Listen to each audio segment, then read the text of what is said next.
नमस्कार दोस्तों, Aditya educational class के चैनल पर आपका स्वागत है। आज यहाँ पर आप लोगों को बीएड डीएलएड से संबंधित पाठ्य योजना बनाना बताया जाएगा। जो भी छात्र बीएड डीएलएड या बीटीसी कर रहे हैं उन लोगों को लिए पाठ्य योजना बनाने में बहुत आसानी होगी। यहाँ से देख करके आप आसानी से बना सकते हैं।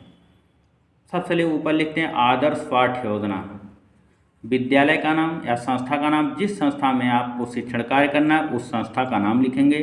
फिर छात्राध्यापिका का नाम या छात्राध्यापक का नाम, जो आपका नाम होगा नाम यहाँ अंकित करेंगे। दिनांक, जिस दिन यह पाठ्य योजना आपको पढ़ाना है उस दिन का दिनांक लिखेंगे। कक्षा 7 वर्ग ए, विषय हिंदी, चक्र दूसरा, अवधि 36 मिनट।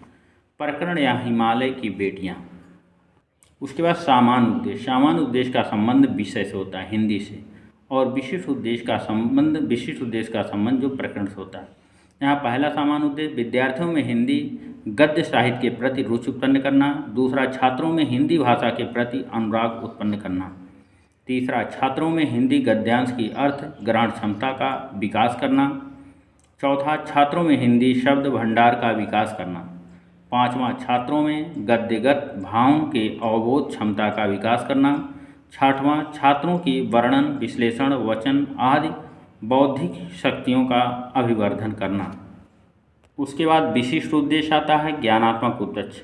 पहला, छात्रों को उस भाषा तत्वों का ज्ञान कराते हुए गद्यांश में आए कठिन शब्द जैसे गंभीर, खंबात, विशाल आदि शब्दों का ज्ञान कराना, उनके अर्थों से परिचित करवाना।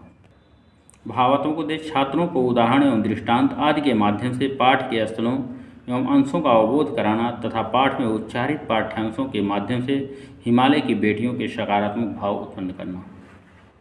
उसके बाद क्रियात्मक पक्ष है, छात्रों को आदर्श वाचन के माध्यम से, श्रवण कौशल का अनुवाचन के माध्यम से लेखन कौशल का विकास करना तथा गद्य से उच्चारित सकारात्मक तथ्यों को जीवन में उपयोग हेतु प्रेरित करना। उसके बाद सहायक सामग्री। कक्षा उपयोगी सहायक सामग्री चाक, डस्टर, एग्जाम पढ़ाता है। पूर्व ज्ञान, छात्र हिमालय के विषय में सामान्य जानकारी रखते हैं। प्रस्तावना के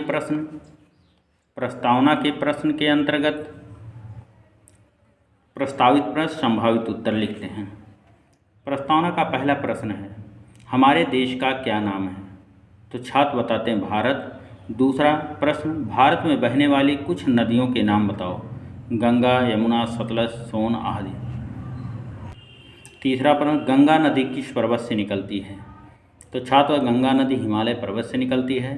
चौथा, हिमालय की बेटियों के बारे में आप क्या जानते हैं? अब ये समस्यात्मक प्रश्न होता है, छात्र यहाँ मौन हो जाते हैं। उसके बाद उद्देश्य कथन लिखते हैं, बच्चों हम सब हिंदी भाषा की गद्य भाग के अंतर्गत प्रकरण हिमालय की बेटियों के बारे में अध्ययन एवं अध्यापन करेंगे।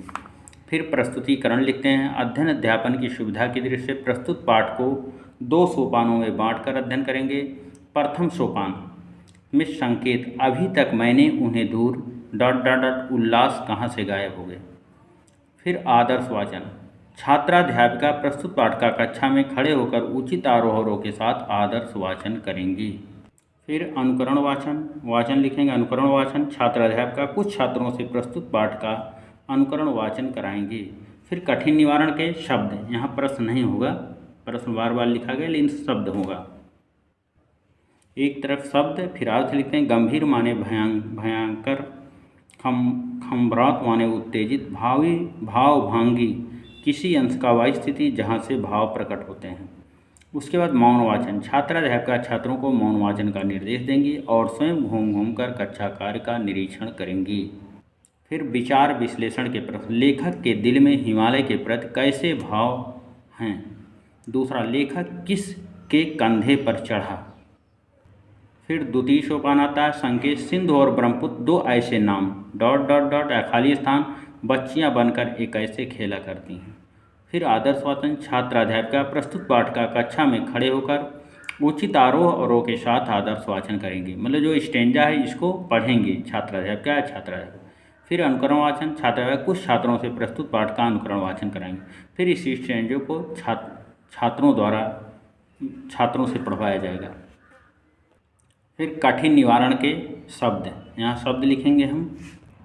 एक तरफ शब्द अर्थ, अतिरिक्त माने असंतुष्ट, श्रेय माने उत्तम, पर्वतराज माने सबसे ऊंचा और विशाल पहाड़। मौन वाचन, छात्राध्यापिका छात्रों को मौन वाचन का निर्देश देंगी और स्वयं घूम घूम कर कक्षा कार्य का निरीक्षण करेंगी। फिर विचार विश्लेषण के प्रश्न, लेखक नागार्जुन नदियों को किन किन रूपों में देखता है। दूसरा, लेखक क्यों आग्रह प्रकट करता है। उसके बाद पुनरावृत्ति के प्रश्न, किसके प्यास मिटाने की बात की गई है। दूसरा, कौन कौन से पेड़ की बात की गई है। उसके बाद गृह कार्य, निम्नलिखित पदों की वाक्य रचना कीजिए, गंभीर, शांत, आदर। उसके बाद आलोचना या सुझाव लिखे जाते हैं।